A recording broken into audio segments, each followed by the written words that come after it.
Welcome back, everybody, to the Card Chatter with Refractor Jones and Bobbles and Ball Cards. This will be episode number 18. The time has been flying by. I don't know if you realize that, but we have now officially, this will be 6 weeks that we have been at this, a month and a half. Doesn't doesn't feel like it. Time has been No, flying by. Um, we 6 weeks, also have really? 6 weeks. This is episode 18. So, It shocks we, me. and you know what? I want to speak on this because obviously I have another channel, and we both lead busy lives with different things we do. You going to the senior centers and the hospitals, and you know the VFWs and other places donating time and all of that, and let alone all you do with your hobby side and family and all of that stuff in there. And then I have everything. I have a family and the group subs, and trying to do the other channel and all this. I am very proud because I do not stick to any kind of schedule on the other channel. I'm very proud of us because we have accomplished 6 weeks of every Monday, Wednesday, and Friday. And I've noticed some of the other, maybe we put on a lot on ourselves a little bit, because I noticed some podcasts, they only do one episode a week. I didn't think about that. I was like, oh, Hmm. let's do three, Monday, Wednesday, Friday. That'd be kind of fun. But we've stuck to this for 6 weeks, 18 episodes. We've had it uploaded every Monday, Wednesday, Friday at 8 a.m. Eastern. And for the folks that have supported us, y'all have been great. I did think a bit earlier today. Um, I say listeners, but I don't shout out the people on the podcast side, like that are on Spotify listening, or RSS.com. There's several platforms that I uploaded on there. I don't speak on it that much or call them out, so I do want to thank everybody there if you're listening. It doesn't give me a lot of detailed data, so I don't know like how many people have followed us or that sort of thing. I'm The podcasting is new to me, so that was a site I just tried out to upload it to podcast format as well. But we do appreciate all of you. And then I also thought about it, and we always talk about commenting over on the YouTube side, and I kind of thought about it, and I was like, we're doing this as a podcast, so people might just turn on podcasts or turn on YouTube, and they're at work or something, and they're just listening, and maybe they don't have a phone handy or what have you to sit there and be able to type to us and comment back. So Yeah. never feel bad. We do enjoy it, and we like when you guys interact. But it was some stuff I thought about today. I was like, maybe it's just because we're a podcast and people just are listening, and they're not, sitting there attached to the phone or whatever to You know, comment back. But I don't see the numbers side. You see all that because you created that all on your end. So I have no idea as to, what the numbers look like and how people actually, consume our content, whether it's listening to it, straight through or bits and pieces or whatever. I'm not in tune to all that stuff. But for me, I was shocked when you first, said, "Hey, we're gonna do it 3 days a week." I was like, "Damn!" I mean, we do both like to talk, but I mean, we're gonna do it 3 days a week. I'm like, "Okay, then we're doing it for 3 days a week." Then, I mean, so I'm I I'm gonna wasn't gonna be argue with you. I'm gonna be completely honest on a couple things here. First off, you mentioned the number side. I don't get into the analytical side of either my personal channel or this channel that deep, um, because quite honestly, I don't understand the algorithm. Hmm. And I know I want to bring this up because, and before we get too far, I want to mention I'm going to throw up. This is going to be September 30th, the end of September. But I put this up all month, and we want to continue on. And I know we got into talking here, but I'm going to toss up the Venmo and the reminder for Mason's Mission. That's been an important part for both of us, trying to help Mason and his family out. But Mason's Mission actually helps out other youth who fight pediatric cancer and their families. It's awesome to see a young man, even through all of his struggles, want to be able to help others. And so I never want to forget mentioning that. We just kind of got talking here, and so I do this one's going to start the same that all the others have with that that in the beginning there. So just wanted to toss that out there. Thank you to everybody that if you've donated privately or if you've subscribed, just supporting, Mason's mission, and then anyone that money goes towards to help out those kids and families. So I did not want to forget that. He's got Um, to, he's got to be pretty sky high right now, right? oh shoot, yeah, last night. Before we get into that though, I wanted to mention though we were discussing the analytics side and numbers and all that stuff, and I know you're a pretty big fan, or I don't know if you're a fan, but I know you respect Gary Vee a lot, and I hear some of the things he says sometimes, and I see like his posts sometimes, but I never really have like followed along with him that heavily.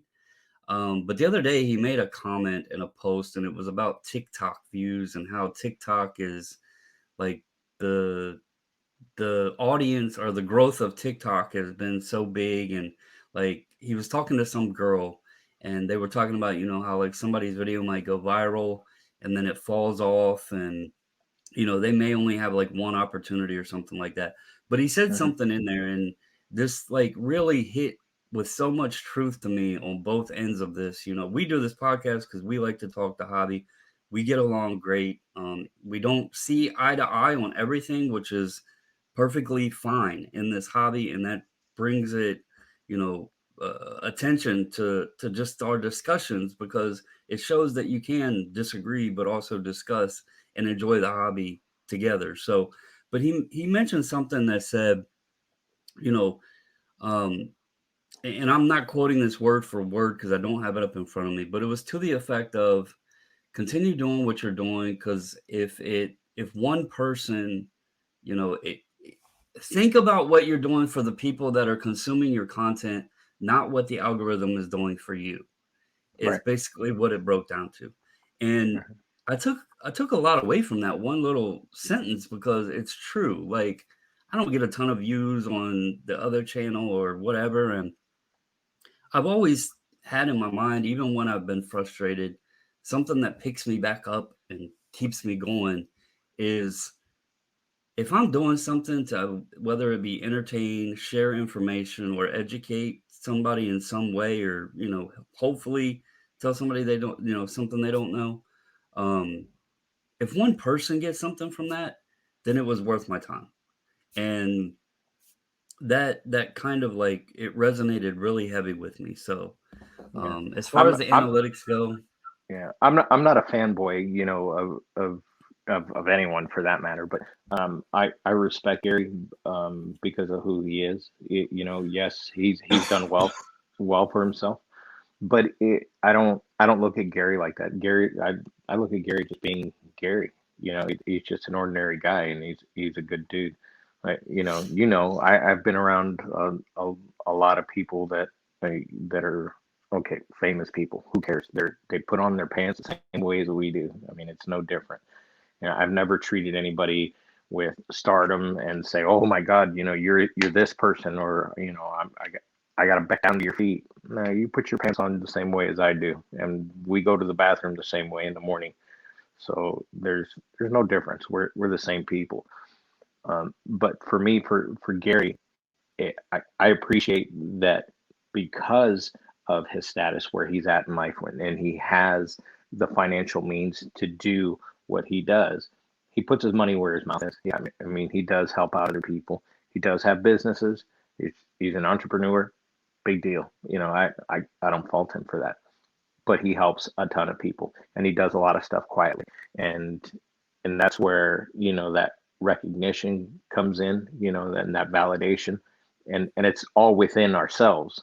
We if we do for others, like my mantra, to give is to receive. So, everything that I give, whether it's monetary, physical, donating of my time, I'm the one who's being rewarded, not the other party. And that's how I truly feel.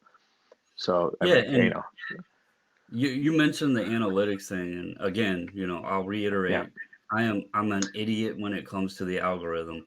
And so when Mhm. he said that, it was like, this kind of resonates with me because people might, look at it and say, why do you waste time doing this? And the same way with the podcast, we only have 56 subscribers right now.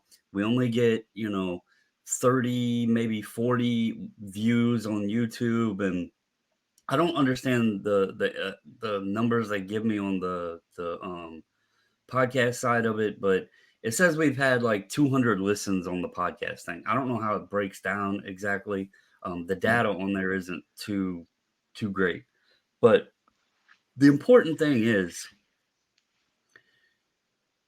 people enjoying, like, when we get comments. If one person comments and says, "Hey, great episode," or we see, somebody post out there, "Hey, really enjoy the content, keep it up," what have you. That's what that resonated with me on, because I have people that message me sometimes and it's like, "Hey," about on the personal channel or even this channel, and they're like, "Can you do more? Because I really enjoy when you're talking about it." And then you're gonna have your haters, you're gonna have the negative, the ones that they don't like you. You're not gonna ever please everybody. Right. The key with the content space is playing the algorithm, really. It's not about, it's not about what you know. It's not even really about who you know. It's more so about, do you know how to get your stuff out in that algorithm? Because that's all it is getting seen. It's not really the content itself necessarily. It's finding a way to make it be seen. And again, there's been many people that have told us, "Hey, we love the card chatter. It's been great content. It's great conversations." I had Chris Knight. Shout out to him. You don't know who he is. He lives near me. Kind of a quiet guy, so to speak. He kind of keeps to himself. He's not in the Facebook group or anything like that. But he came and dropped some cards off. He submitted cards with us before. It's been a while, but he came the other day and dropped some cards off. And he's like, "You know what I was just doing on the way up here?" He lives like about 45 minutes from me. And I was like, "No, what's that?" And he was like, "I was listening to the card chatter. You and Refractor have like a chemistry there. I love listening to you guys. I love the knowledge. He was talking about you. He was like, I love, you know, his mindset and what he talks about and everything." That's what's important with all this. We don't have 30,000 people listening to it. No, I was saying, that all starts with our friendship first. It has nothing to do with even, I mean, it does have things to do with the sports cards, and of course that's what brought us together as being friends. But it the natural chemistry that we have is because we're two genuine, real people. There's nothing that's fake, behind us. We are who we say we are. We do we do what we say we do, and we it's just there. Either you love us or you don't, or you like us or you do. It's just who we are. And I understand there's people that aren't fans of our setting, for one, because we only do it as a podcast. But it was important to me that we did it only as a podcast because everybody's important in this hobby. We shouldn't be faces out there to say, hey, you know what, it's a me kind of thing, and because I'm not a me guy. So I'm about unity and the entire card community, and that's why I appreciate podcasts to where I only hear things. There's a podcast in out of Canada, and it's called the Five Card Guys, and they'll do their podcast with actual YouTube video and without it. So and I consume theirs without it because I just want to hear people. I don't need to see you. I don't need to see you. Reacting or being theatrical or trying to pretend. That you're doing this or doing that. I just want to hear you because when I hear you, I hear you. You know what Yeah, I'm saying? and to be honest, like for all the listeners out there, you're not missing anything. We might like show each other something every now and then, or like a card or something like that. But this is really just two guys having a conversation about the hobby, about cards, about different topics in the sports or sports card space. It's usually, again, I've said it. I'm on the East Coast. He's out in Vegas. We're 3 hours apart. We're normally doing this, real early in the morning. Neither one of us are too, awake and at it. We're like right now, we both have the lights off in the rooms we're sitting in doing this. So y'all aren't missing much. I mean, it's not like we're too all dressed up or anything like that and doing anything fancy. We're just sitting here having a conversation. Also, it makes it easier on me. I will admit I'm not too in depth in the video editing, and if we included all of the video in it, when I have to edit out, like when the audio glitches up, then I would have to figure out how to piece together all the video and everything else, and it would probably be a big mess. So we enjoy just talking about things, sharing stories, sharing opinions, sharing information, and just enjoying the hobby. I actually have been having a blast because I'm sure you watched the live I did the other night. That was unplanned. There was no agenda to it. I was like, you know what? I've been sitting here all day working on stuff. I want to go live for a little bit. I haven't been live in forever. And then Carlos popped on, and I really enjoy talking to him too. And just I threw the link out there. Hey, anybody want to come on with me? And he hopped on. I like sitting and talking to people. It's not always me Hmm. wanting to be behind a camera and giving my opinion on things or talking about, XYZ hot topic, hot button, whatever of the day.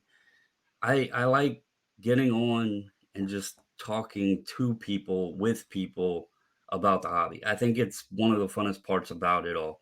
Like at the National, when we'd all get back home in the evenings from a long day walking around, we were exhausted, but we still wanted to sit around and share, what we seen that day, or, talk about pickups we got, or, what have you, the vibe of the show. And that was like the most, some of the most important things about the entire week. So I really hope folks that do listen enjoy it all, because the, a podcast, this is exactly what it is. But you mentioned Mason's excitement.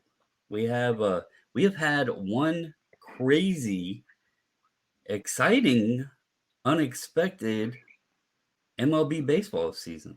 They did some changes to make to make the Yeah. game more interesting, but holy smokes, the Dodgers, 107 wins, most in Dodgers history.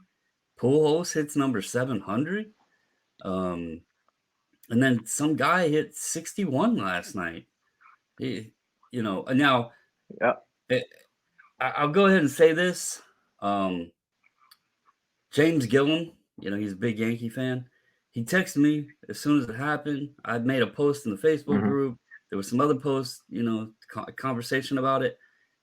Did he really tie the record yet, though? I'm curious. I think Maris still has the AL record. I don't think Judge has it yet. Well, you have Did to I lose you? surpass it to have it. Well, I mean, you have to Well, surpass it to. my thing is No, he I'm hit I'm that one in saying, Canada. you're both at 61, so you're tying. You're oh. I was waiting to see Yeah. if you would catch on. Um, but yeah, I was joking with James, and Hmm. I was like, Maris still has the American League record. That's at least one for Judge this season that was in Canada. Do we count that one? Just joking around. But I did find it Yeah. cool. He hit it in Do, Rogers Center. So yeah, Judge has 61. Maris has 61. Obviously Pujols. I, I'm I think it's been awesome. It's been a lot of excitement in baseball. I think the sport, personally, for me, it sucked. I mean, the Nationals aren't that great, and we lost Juan Soto, but the game overall has had a lot of exciting moments to it. So, yeah, Mason, and I'm that's sure, that's why was I have having a blast. look. And that's why I have two favorite baseball teams. I can use that excuse as a kid playing on two little league baseball teams, being a Pirates and a Cardinals fan. So I could always count on, one of them being in the playoffs. The other will, can't even sniff a playoff run. You know, I don't know that I could have a second team, honestly. Baseball, I lost. I had a very sour taste for the longest time with baseball because and I've grown up and looked at things differently and accepted it more now. Even Barry Bonds, I know there's people that still hate him and the accusations there and everything, but looking at his numbers, the guy he was a great baseball player and there's no doubt, needle or no Beast. needle. Um Yeah. so I've grown to accept some of the things that happened, but as a youth, when that all happened and it came about, it took my love for the game away. And so to bring my love back, it was actually watching the Cubs and Indians World Series in 2016. And then I found that the local minor league team was still here because they had played there, shoot, since I was a kid. That stadium was so run down, and now we have a new ball field here for the youth league or minor league. I say youth league, minor league teams. Um, Hmm. and they're for the Nationals, and it was a perfect fit to start rooting for the Nationals in 2017. Me and the missus and the kids went to games and stuff, and it was just a great experience and becoming National fans. So we were blessed then in 2019 with that magical playoff run, well, magical season. I mean, 1931 to the wild card game to all of the craziness of the playoffs. I don't know that I could actually have another favorite team. I mean, in such a quick time, so much happened for the Nationals. Now, I will say it has been so heartbreaking. The lineup's announced, and I look at that roster, and I'm like, none of the guys so quickly from that 19 team. All the guys I fell in love with, Rendon, Trey Turner, Howie Kendrick, Taylor, Soto, Zimmerman, like uh, Jan Gomes, Kurt Suzuki, Max Scherzer. I can go on and on. They're all gone so quick, Hmm. and it was like this hurts. Well, So, can you imagine being a Pirates fan? I mean, that's a Pirates fan's, everyday life. Every guy but when lasts is the there last maybe time they 2 to 3 won? year. What they were in the playoffs, what, 4 or 5 years ago? They Okay, made the wild card game. But the problem is they just continue to trade everything away, and generally who always gets all the players is the Yankees. The Yankees are the biggest trader to the Pittsburgh Pirates. They constantly. I don't know what that relationship is there, but I mean it's pretty tight. The Pirates always give up everything to the Yankees, and they've done it for years. it almost seems like that happens a lot in baseball itself when trades happen. There's teams that have relationships, like you know, uh, the connection with the Padres. When Soto going there, Hmm. it wasn't too shocking. I mean, back, people probably don't, they may not realize this, but the reason the Nationals had Trey Turner was they made a trade and got him from the Padres. Right. So there's teams there where they like trade back and forth. Um, I tell you one thing that you talk about the Pirates trade everything away. There's been a lot of players that the Nationals had in their farm system that got traded away, and then when it was time, after the World Series, and then they don't pay people. So it's like, well, once you lose these stars, you don't have anybody backing them up because you've done traded away all your prospects. And Hmm. there's so many pitchers and stuff like that that they had that were great prospects and turned into being good pitchers um, that are gone. But I Yeah. think it's just been a crazy ride. 5 years. Well, say 4 because 2020 was a year, but it's been like a roller coaster of emotions because I regained my love for baseball. I was rewarded with the excitement. I mean, that playoff, you can't get a better playoff run for a team. 7 games in the World Series, every one of them won on the road.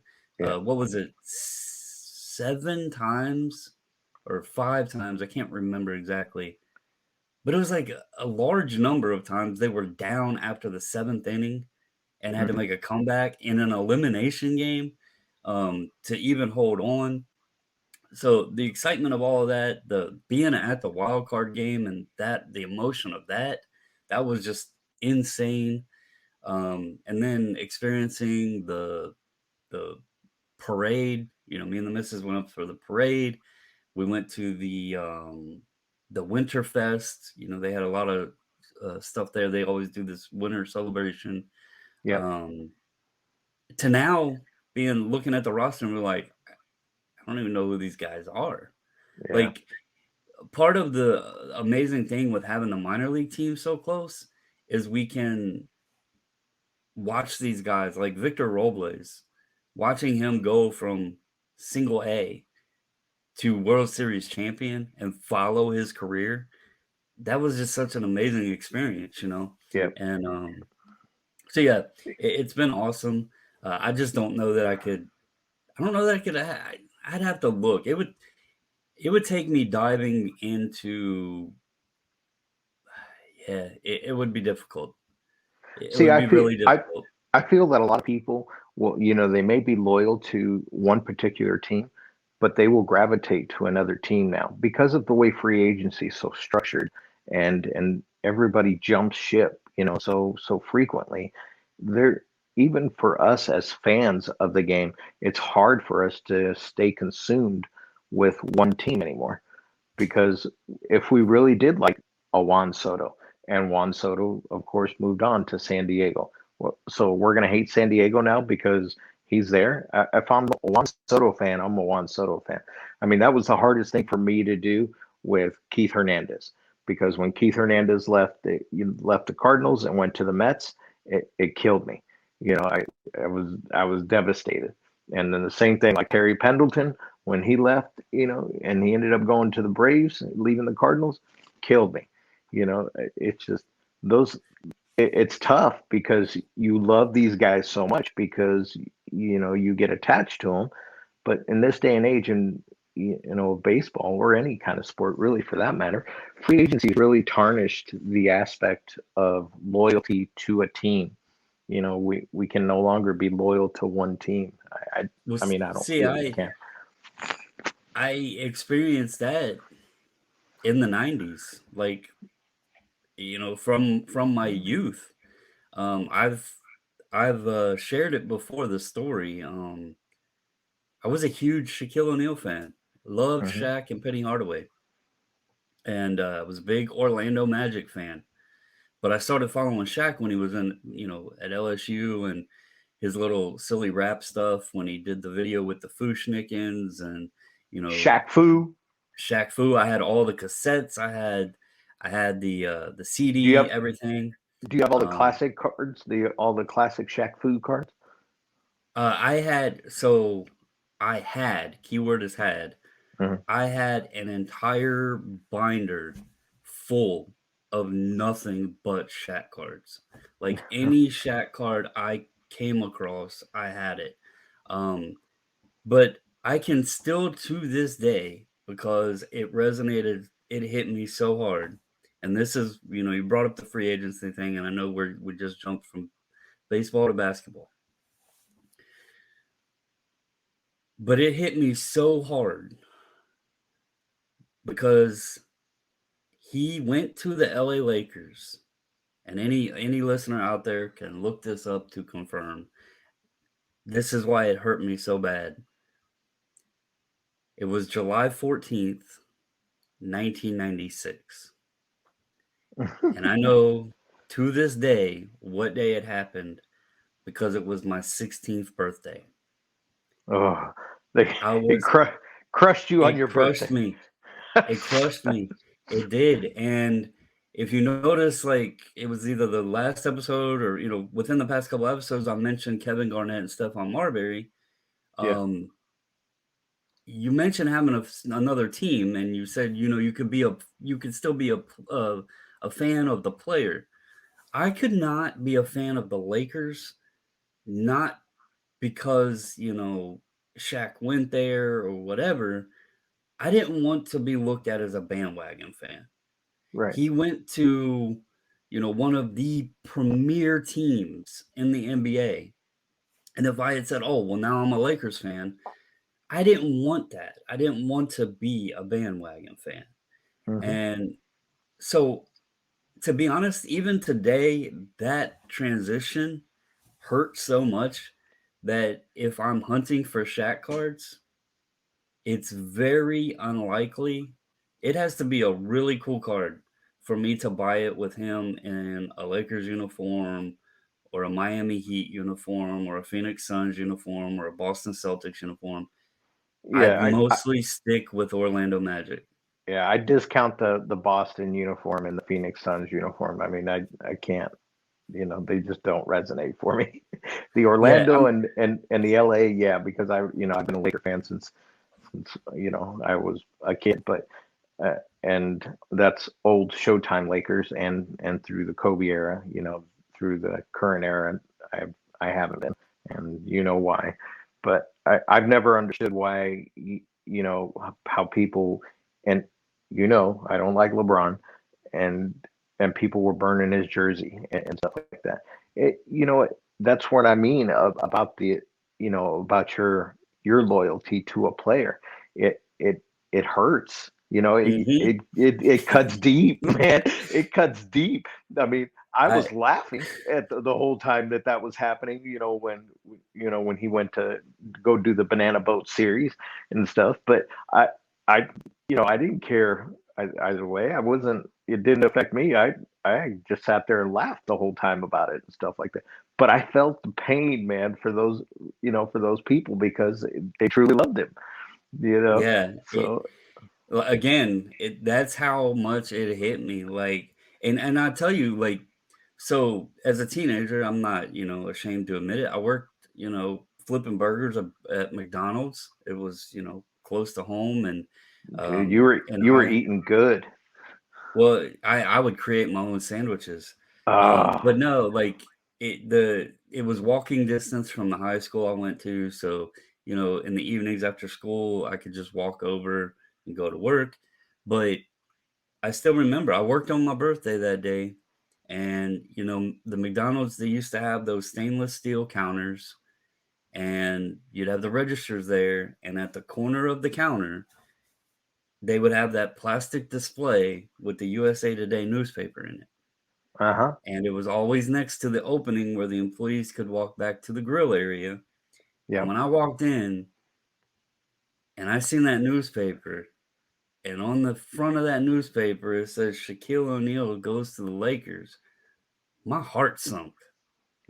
I was like, no, this can't be happening. And before then, like, I really hadn't experienced much where a favorite player had went to a different team, but Hmm. in the 90s it started happening more. Like, I remember Jerry Rice, he wound up on the Raiders and the Seahawks, and Yep. Montana went to the Chiefs, and Griffey, I was a huge Griffey fan. Another one that sucked. Like, Yeah. I hated when he went to the Cincinnati. Reds, Yeah, and that one Griffey hit me hard. actually, people probably don't even realize it, but he was on Chicago White Sox for a little bit. Yep. Um, but I always loved the player. I just it's hard to follow and then jump to enjoy them on the other teams because it took away from, like, even Juan You're Soto. Like, I still love Juan Soto even today, but it takes a lot away from him. I mean, from one, he's on the West Coast now, so it's even, it's hard to watch the games, but I just don't picture him. Like, I fell in love with Juan Soto as a Washington National, Yep. and to see him in that Padres brown and know that now he's essentially for another squad. I don't hate him. He's, a great player. I love his passion for the game. I love the happiness and the love he has for the game and how he always tries to improve himself. But I just couldn't say, okay, well now I'm a Padres fan. I couldn't throw on the other jersey. Right. And it's difficult. That's why, you know, But you don't have to be a fan of the Padres. You're always going to be a fan right. of Juan Soto. So that's where I come from. The whole thing. That's why with the Pirates and the Cardinal thing, being young as a kid playing on both of those teams as my little league teams, I I easily gravitated to those teams, so I started following those teams, and then of course started following the players. And like I said, when there was a couple that transitioned and moved on, I still followed those players. I still liked those players. I didn't like the new team that they were on. I mean, that Braves squad was amazing in the '90s. I mean, that pitching rotation was outstanding and everything else. And even though that I had a relationship with Greg, with Greg Maddox because he was a local guy here, I didn't I didn't like Atlanta. They beat my Cardinals. I mean, they beat my Pirates. So there's no way that I was gonna like them. But I love Terry Pendleton, so I was always gonna appreciate TP, regardless of what uniform he was in. So Yeah, that's what I and mean. You could still be a fan of the guy. It doesn't have to be just because of the team. I mean, it yeah, and hurts, but I'll tell you. So even now, like this wasn't this year, um, but just as another example of that you're exactly right. And unless a player does something like that I highly disagree with, if there's a player that I am an absolute fan of, I will still root for that player no matter what team they're on. I will still follow that player. I will still support that player. I just doesn't mean I'm going to be a fan of their team. right. But the most, another big one that hurt, and he was on that 2019 Nationals team. I have a huge PC of him. Um, love the kid, but Michael Taylor. It Hmm. was gut wrenching when he went to the Royals because he wasn't going to be on national anymore. But at the same time, I knew it benefited him. Yeah. And, I love him as a player. And, I have, like I said, again, a big collection of his stuff. And so, although I hated seeing him go to another team, I supported it because I knew it gave him opportunity to play and be a starter and all of that. The Nationals had a pretty loaded outfield and it was kind of clogged up. So I was glad that he found a team that paid him, paid him and his family in that, sense. He could support his family really well and he got an opportunity to play and everything. And, so again, as much as it hurt me, I understand it was in his best interest for what Right. he did, and so I had to support it. So, Yeah. How do you but feel? How do you feel about the whole revenue sharing? I know we're getting tossed and turned here, but this has something come into play here with loving your team because revenue sharing is a pretty big deal, in Major League Baseball. How do you feel about revenue sharing? what do you mean? Are you for it or against it?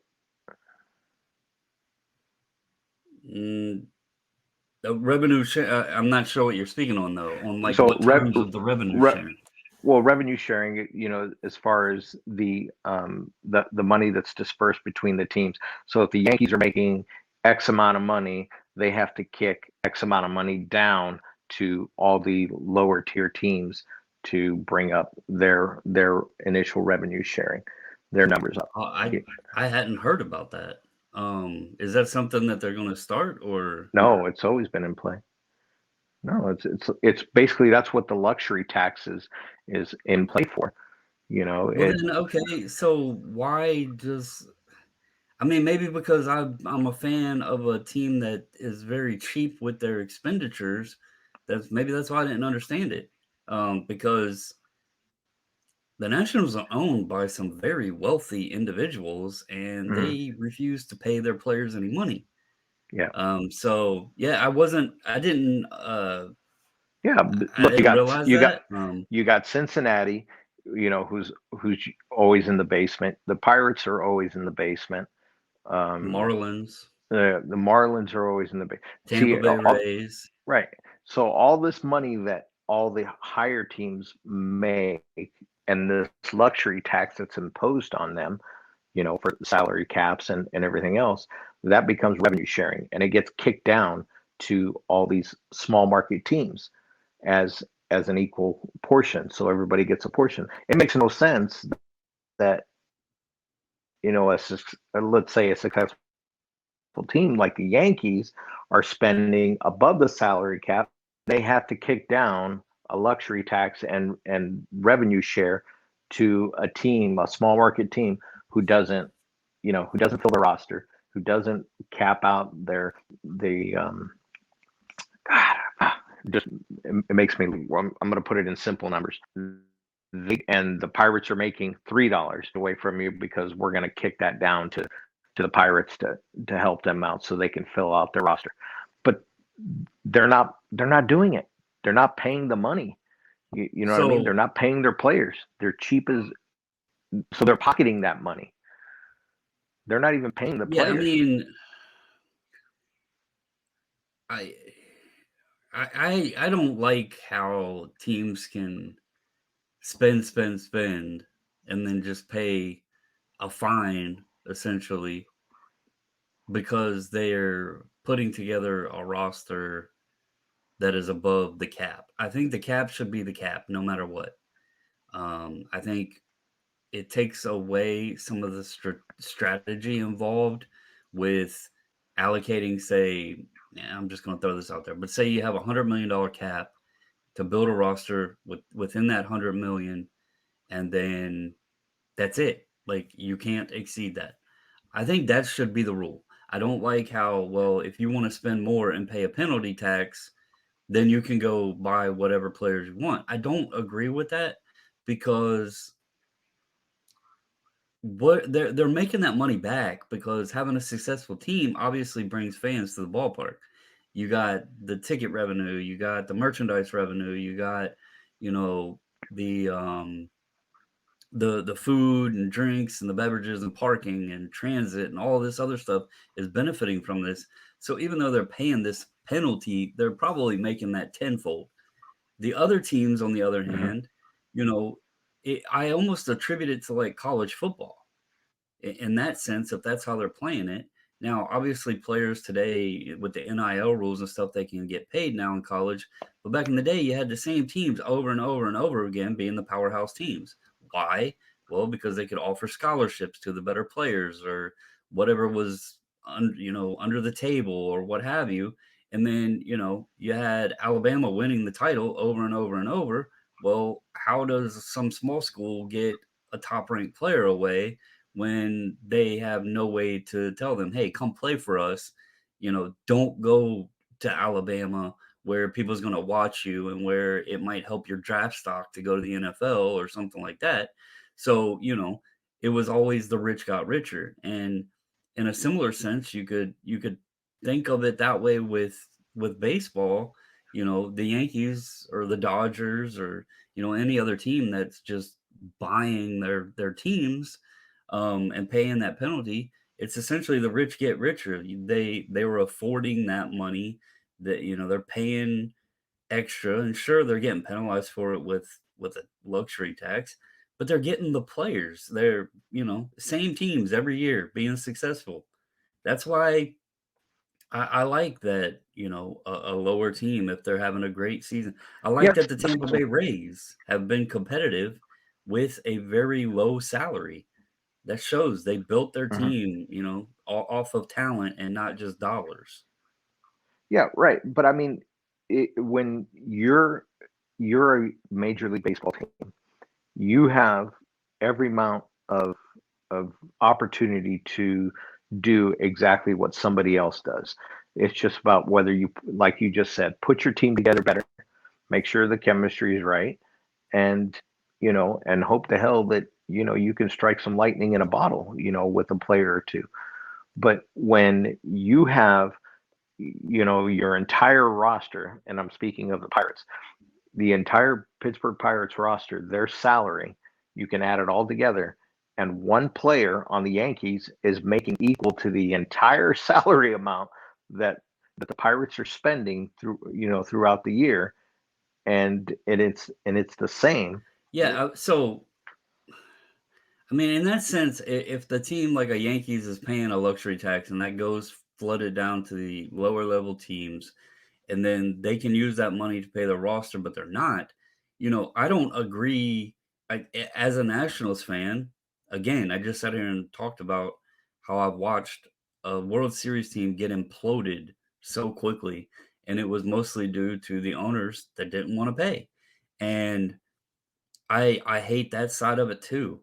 Um, that's that's the opposite end. Like I don't like teams that overspend and just say, okay, we'll pay the luxury tax to build a monster squad. But I also hate the teams that won't spend and just say, okay, we're going to pay the bottom end and let it roll, and take our chances. It's like the rich guy buying the $1 million worth of Powerball tickets to hope uh, that they can win the Powerball versus the guy that goes in and scratches the dollar scratch off.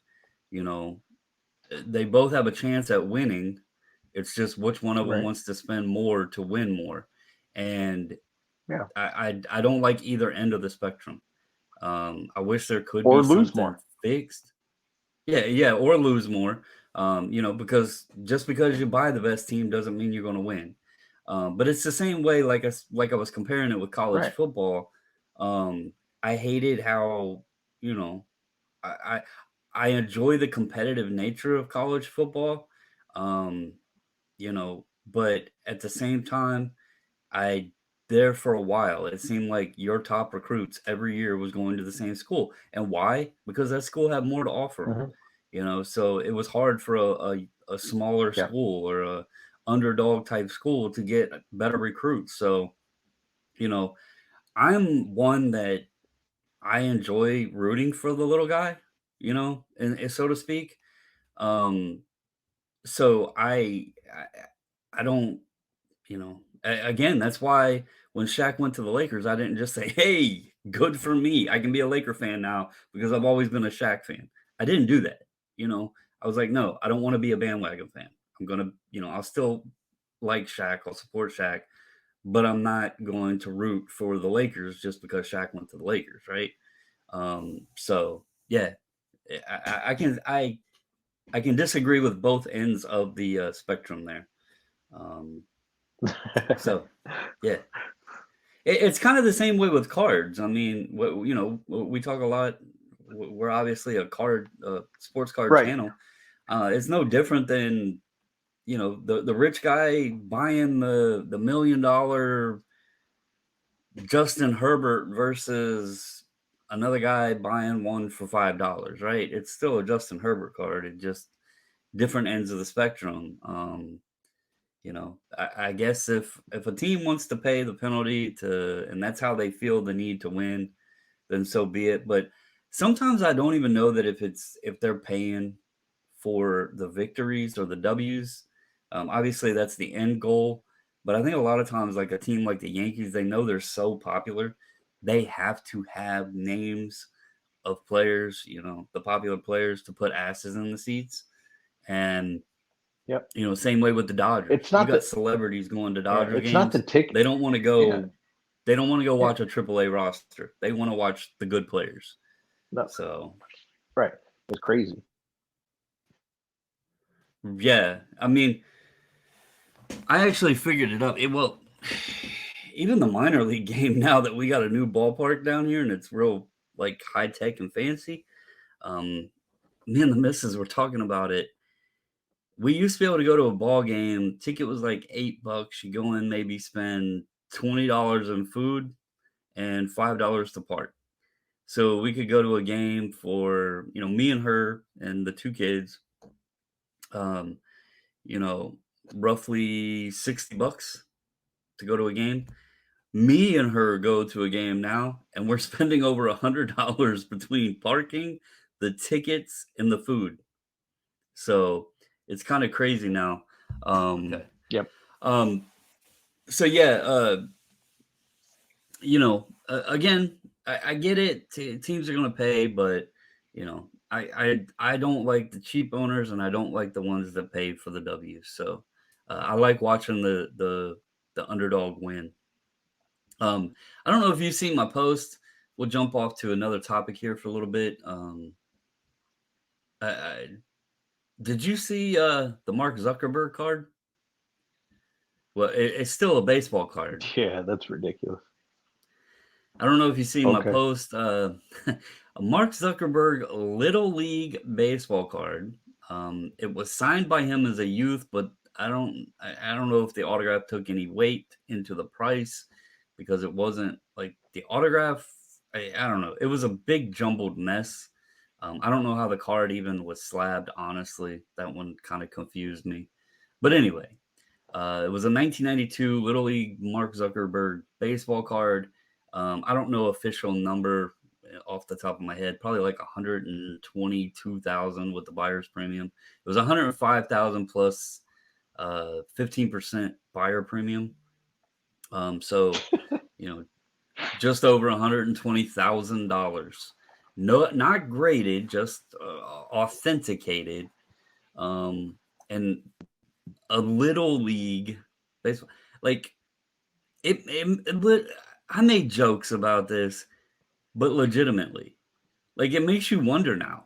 Should you go around like to recreational youth league ballparks when they're doing picture day and be like, "Hey, I'll give you $2 for each kid on the team's little league baseball card," and have them all put their name on it, and then just start building binders of little league teams?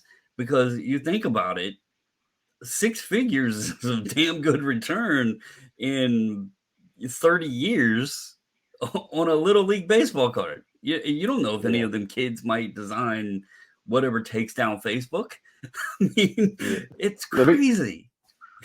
let me tell you something that I do that I've never ever told anybody that I actually do.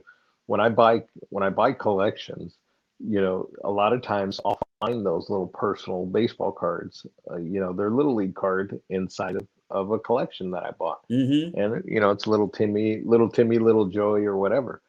I'll take that.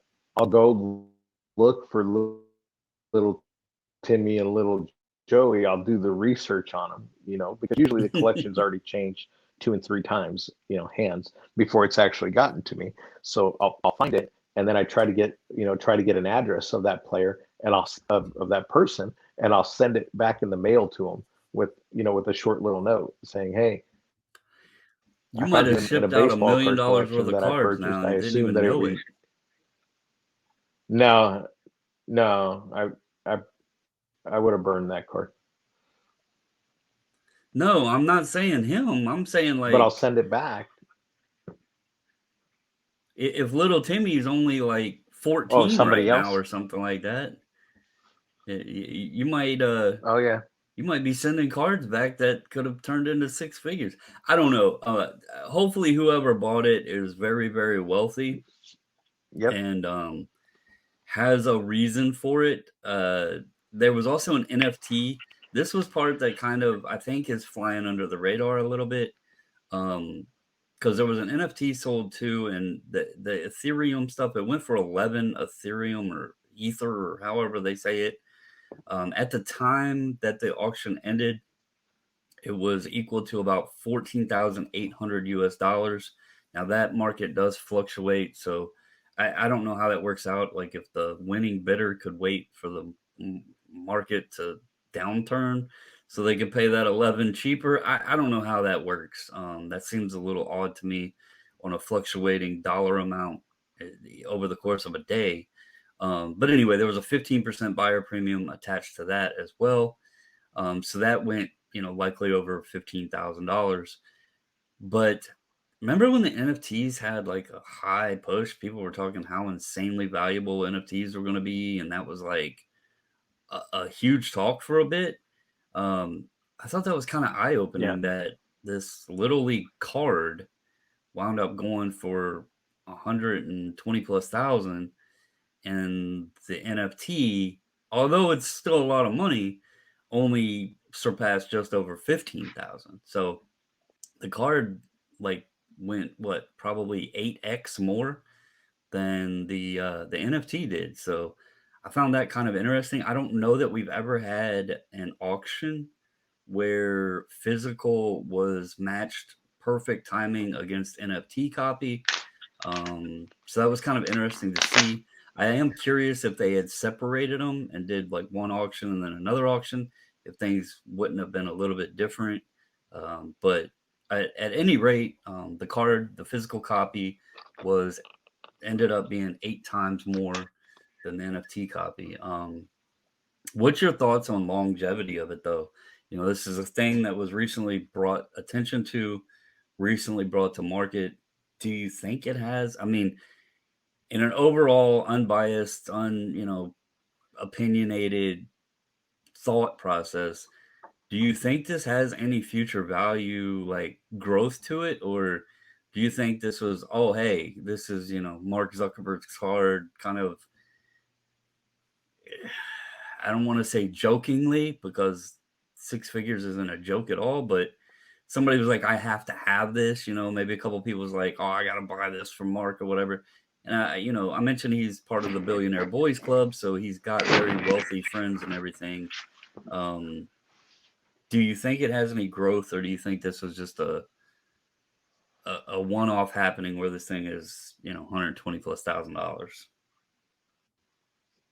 Yeah, to me, truly, I don't see there any value in it besides using it as a promotional, item, marketing item somewhere else to market, something else that he's doing, or be part of that billionaire boys club to say, hey, I got you as a kid, you're here in my house, it's a joke to them, whatever. But to me, I truly think there's better ways to spend that money. And again, that's just my opinion. People with that kind of money to expel and throw out on something like that, obviously, can could buy, 10 of those in a day and it not affect them. So, we're all in a different tax bracket, basically what it boils down to. So Right. it's whatever it's whatever you like. It is what it is. I would never That's buy why something like that, but hey, That's why when I did the initial video, when I seen that it was like coming to market and I did a video talking about it, I was haphazardly joking as like, could this potentially break the Mano record? But then in the back of my mind, I was like, you don't you think about $12 million and it's a lot of money, but at the same time, to a guy that's got like 100 billion or whatever, I don't even know what their worths are. I know they're in the billions, many, many billions. They're some of the richest people in the world. It's like, is 12 million really that much to them guys? Because they, I think he probably makes that in a day. You know what I mean? So yeah, it's like, I don't know. It's a couple $100 to us, and we spend that on cards. yep, I guess it wouldn't be out of the surprise realm of, if it happened. And I was joking. I didn't know what it would do. So even 105 plus BP, that's crazy. that was pretty shocking to me. My first thought, because this was actually done by the same auction house that did the McJackie, that when it did 76,000, Hmm. I was like, holy hell, the Mark Zuckerberg like passed the McJackie. That was my first reaction when it hit 77,000. I was like, well, damn, it passed the McJackie, and the McJackie had a numerical grade on it. So Right. that was kind of weird to me too. I was like, damn it actually, I was joking about the million plus, but even at this level, it was kind of surprising. So, Well, you um, do have to think as a sheet aspect wise, because when they actually make those, you usually get them in what, 20 card packs. So you know when you get your pictures taken and everything else, you'll get 20 of those, and then of course mom gives them out to grandma and everyone else, and hands them out. So there's only basically 20 of those truly that were in existence. I'm sure I his guess parents still have them, but it kind of would depend on like how many they ordered, I guess, like which package yeah, was ordered, yeah, most of them are like But at 20, any like rate, 20. it was a fun one to talk about, on the other channel. I made a post on Instagram and stuff. It was something fun to talk about.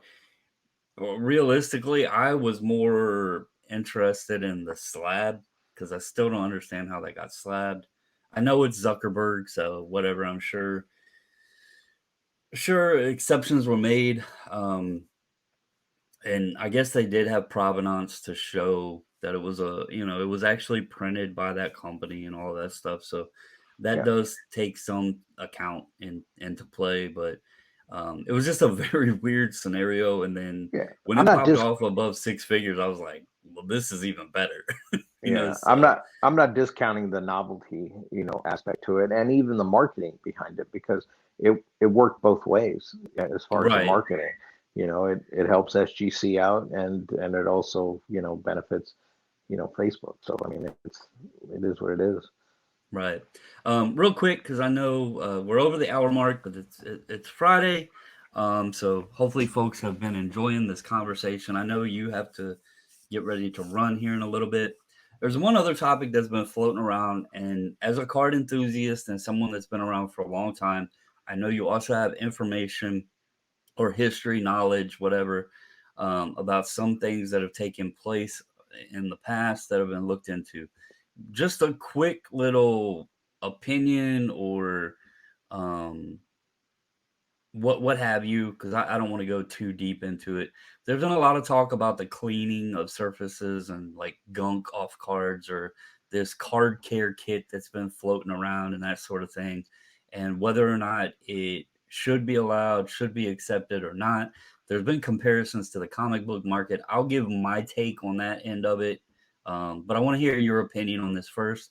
Do you feel that like using a polish or something? I've been talking to somebody that believes they think it might be a beeswax compound that's being Hmm. used, so it's kind of like a natural material that's being used as like a polish, or fixing corners or fixing edges. Do you condone that, or would you be against that? I'm definitely against adding anything to a card. If you're filling a card, if you're pressing a card, anything that you're doing to alter the natural state of the card, then I guess I'd be opposed to it. I'm not opposed to you simply wiping the card down with fingerprints, because we know for a fact at the factory, they're not wearing gloves all the time, and they're grabbing stuff by the stack full and moving things off of a press and everything else. So fingerprints do wind up on cards. So yeah, if you wipe it off, I don't have a problem with it.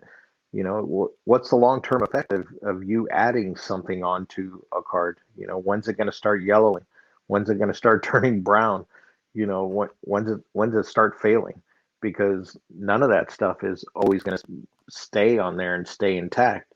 Even with restoration, with artwork, once you've already started to restore something, you're going to continually have to restore that piece for the rest of its life, because the compounds will always still break down. So I mean, I don't know how you're going to pull that card back out and then start restoring it all over again and then resubmit it again for grading. So that's where I draw the line. Adding anything to the card to try to beef it up and make it a perfect card, because you know how I feel about that. There is no perfect card. My Merlin tells me that every day of the week. So, and that's where subjective grading comes into play. So I'm opposed to adding anything to it. Otherwise, wipe it down and play the game like everybody else does and send it in. So you're I agree with your point on wiping fingerprints. One reason specific that no one can argue with is SGC has like I don't remember which interview it was, but somebody asked him about it, and the grader like it, he even said, "Hey, we're not going to sit here and like clean your card, but if we notice a fingerprint or something on it, we will wipe it off." And that was a question folks had. Um, so even the grading companies do it. They'll Mhm. wipe a fingerprint off, and they're not just going to ding you because you might had a chicken wing or something and touched your Prism card. Um, so that I agree with. I think so there's been a lot of like discussion about, well, it's accepted in comic books. Comic books can be pressed and this, that, and the other. And my thing is a comic book is a completely different item than a card. Comics have their paper, thin paper. They are multiple pages. Let's not forget they're folded. So, we can't sit here and say, well, my card is folded and they allow that in comic books. I can't send a vintage card in with a pinhole even in it, let alone a full staple, and, expect to get a decent grade above a 1, and yet comic books have staples in it. So like Mhm. there's these arguments of what's allowed on this market and not this market. Yeah, I think we got to exclude that. It's just like it's just like grading companies in general have different standards. You have to learn the standards for each company of what's accepted as a gem mint copy and what's accepted as a mint copy, because every company has different standards, right? The sure. same thing, the comic industry has different acceptances than the coin industry, than the paper industry, than the card industry. There's different acceptable standards. Now, there isn't any written standards that I am aware of, and maybe this is something that needs to be applied to all of the companies. I don't know of any written standard that states what you can or cannot do, outside of trimming, and then they will mention just a classification of alteration, but we don't know what alteration is. We know we can't color cards. We know we can't trim cards. Um, we know we can't reprint cards. Outside of that, I don't know that they really tell you much Mhm. of what you can or can't do. And there's so many things out there, and we know the more monetary value that is attached to these items, the more people are going to try to see what they're able to get away with.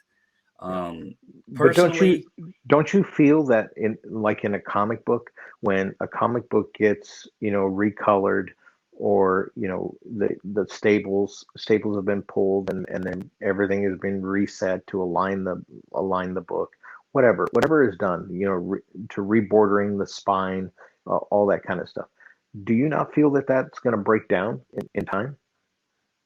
so even in that aspect, and I am not like very highly knowledgeable in comics. I own comics and I do own some graded, but I've never actually graded any myself. To my understanding, if it went to that extent, then it wouldn't be just a simple numerical grade. It would actually get a different label as a restored copy, which in turn just kind of my thing is I don't know that the companies themselves, the grading companies, can tell if some of these materials are being used on a card. Mm, And if they can't, then the person submitting it's not going to like fill out the checkbox. Oh, I polished my card. Oh, I did, I buffed my card. They're not going to tell you that, right? right. And I posted a question just subtly in the Facebook group, and I asked, if you went and purchased a car, remove the D off the end, a car, and say a couple days later you went to the local grocery store and you got out and somebody approached you and said, "Hey, I see you bought my old car." Did they tell you that this was a part of a flood, or that this car had actually been wrecked really bad, but they fixed it up a little bit?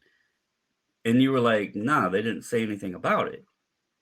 Would you not be pissed You just paid money under the Sure, assumption that this was a great vehicle, because sure. that's kind of what you're doing with a sports card that has been cleaned or fixed. Nobody's going to say, oh, well, this card had a bent corner, but I used this card care kit and flattened it out. Or there was, mess all over it from Panini's production line, but I used this wonderful polish and cleaned it off. No, Mhm. they're going to sell you that card, whether raw or graded, in whatever grade it's in, and they're not going to disclose that. Right. Like, they're trying to benefit off deception. Hmm. And that's where the issue lies. Pressing a But comic book, but that's that's known. okay. But this is what I'm talking about, though, Bubbles. If you add anything to a, let's, of course, when we're talking a comic book, if you're adding anything to it and to enhance it, to bring it to back to its former glory, what's the long-term ramifications of that compound or whatever that you're putting onto that book, that it's not gonna break down? Because I mean, I would. I'm gonna give you a real simple comparison. Let's just say I put a hole right here in this wall right behind me, and now I have to patch that hole. So I patch that hole, and I paint it, and I refinish it. I make it look like it's no longer there. In another year's time or whatever's on that wall, it's going to end up recessing a little bit. We know that for a fact, that it's going to give, and you're going to have to continuously fix that spot for the remainder of its life. Otherwise, you're cutting it all out and putting in a whole new sheet to address the issue. So that's what I'm kind of talking about here, is that if you're adding something onto a card, a comic book, whatever, what are going to be the long-term ramifications of that? Because the care of that is always going to have to come into play years down the road. We know that by top loaders, right? Because how many top loaders do you have laying around in your collection that have turned yellow? There was quite a few. I throw them away when I come across Right, them. right. But they were crystal clear at one time, were they not? Yeah, I mean, it's just like the Kobe, the Hulk Kobe and all that stuff. But Sure. Right. I guess it all just depends. And again, I just wanted to get thoughts on it. Like, do you accept it, or do you not? I think there's certain things that are okay. If you're wiping the card off, if it has a little spot, and this is where it's ticky tack. What's right? What's wrong? If it has a little spot on it, and let's say you like, you moisten the end of your finger and you like, rubbed it to see if it would come off, and then you wiped it with a Little chamois. microfiber. Yeah. No harm, no foul, right? Sure. You're likely Right. not doing anything to the card. And I guess that's where people are saying, well, why isn't this okay? We're using a non-chemical solution and to moisten the rag or the surface to get gunk off the card. Okay, Hmm. fair play. I understand your argument there. But there has to be, and I think this needs to be put onto the grading companies. They are the ones that are grading the cards. Hmm. They all need to put in writing what is acceptable and what isn't acceptable, and what do they classify as alteration. If they think that wiping anything, like wiping a card with anything other than a dry microfiber, is altering the card, then that needs to be said, because the hobby's just going to keep trying to find different little routes. I mean, who whoever thought that people would start trimming up edges of a card to get a better grade on it back when Right. grading first started? I mean, and then to where it's at today with, kits being sold with all these different little solutions and tools to fix cards. We didn't think about that. No. So I think the grading companies need to advance themselves a little bit and jump ahead of this, so to speak, and kind of say, all right, look, this has got to stop. I know, I'm not going to throw their name out there. I know there was a very popular shop that was a very, very, very popular submitter, and people can tie the knots together. for PSA that were banned from submitting to PSA.